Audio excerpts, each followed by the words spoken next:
السلام علیکم ورحمۃ اللہ وبرکاتہ۔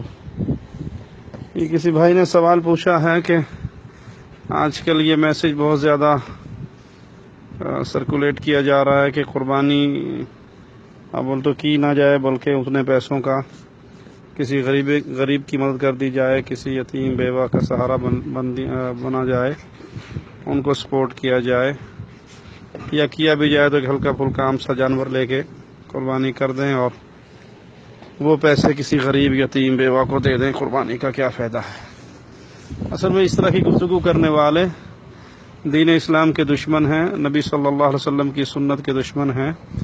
جب وہ لاکھوں کی گاڑی لیتے ہیں انہیں غریب نظر نہیں آتا، کروڑوں کا گھر لیتے ہیں تو غریب نظر نہیں آتا، ہزاروں کے سوٹ سلواتے ہیں تو غریب نظر نہیں آتا، ہزاروں کی جوتیاں لیتے ہیں تو غریب نظر نہیں آتا۔ جب وہ اپنے دوستوں کے ساتھ کسی پارٹی میں جاتے ہیں، فنکشن میں جاتے ہیں، سیر کے لیے کہیں نکلتے ہیں تو اس وقت انہیں غریب نظر نہیں آتا، انہیں غریب نظر آتا ہے صرف اسلام کے شعائر کے موقع پر۔ جب وہ ادا کیا جائے تو پھر غربت ان کے سامنے، انسانیت کا دکھ اور درد ان کے سامنے آنکھوں کے ٹپکنے لگ جاتا ہے۔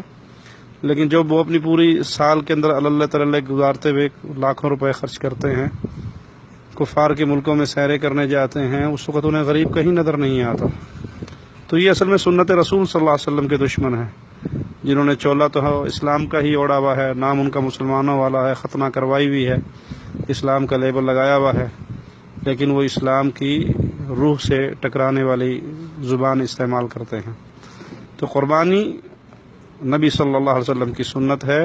اللہ کے پیارے نبی صلی اللہ علیہ وسلم نے فرمایا کہ تمہارے بابا ابراہیم علیہ السلام کی یہ سنت ہے۔ تو اس موقع پر افراط و تفریط سے بچنا چاہیے، نہ تو اس طرح کے اس طرح کی گفتگو اپنی زبان سے کریں جس سے اسلام کے شاعر کا مذاق اڑے، اور نہ ہی یہ ہو کہ ایک انسان نہ نماز پڑھتا ہے، نہ روزہ رکھتا ہے، نہ توحید کو جانتا ہے، اور قربانی کا وقت آتے ہوئے وہ 10 لاکھ کا بکرا اور 10 لاکھ کا جانور لے کے اپنے دروازے پہ صرف شہرت کے لیے باندھ لیتا ہے۔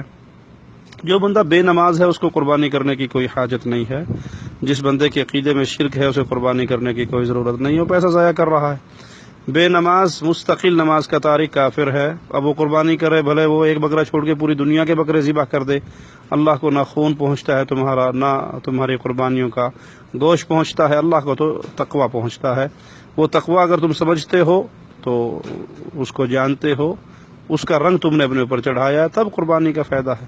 تو افراط و تفریط سے بچے، نہ تو یہ کہیں کہ قربانی کرنے کی ضرورت نہیں ہے، فلاں بیوہ کی مدد کر دو، اور نہ یہ کہ ایک معروف قربانی چھوڑ کر آپ 40,000 50,000 روپے کا ایک بکرا لے سکتے ہیں، لیکن صرف شہرت کے لیے آپ 5 لاکھ کا، 10 لاکھ کا، 20 لاکھ کا بکرا لیں اور وہ میڈیا میں آئے اور اخبارات میں آئے اور تصویریں، یہ تو ویسے شرک اصغر بن جاتا ہے۔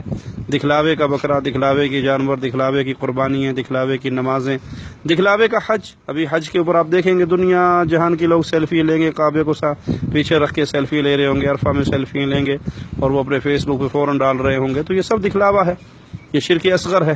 وہ حج پہ کیا جائے، وہ قربانیوں پہ کیا جائے، وہ نمازوں پہ کیا جائے، وہ کسی بھی عمل پہ کیا جائے، اگر دکھلاوے کے لیے کر رہے ہیں تو بیکار ہے۔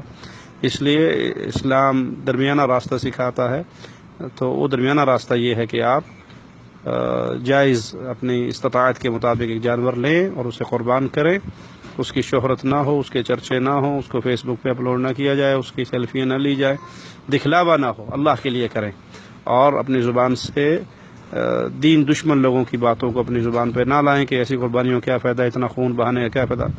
جیسے عیدھی بھی کہا کرتا تھا کہ یہ قربانی کے سارے پیسے اٹھا کر آپ غریبوں میں بانٹ دو تو اس خون بہانے کا کیا فائدہ۔ تو یہ ساری وہی انسانیت کے نام پہ دین دشمن لوگوں کی باتیں ہیں۔ اللہ ہدایت عطا فرمائے اور دین حنیف پہ ہمیں قائم رکھے۔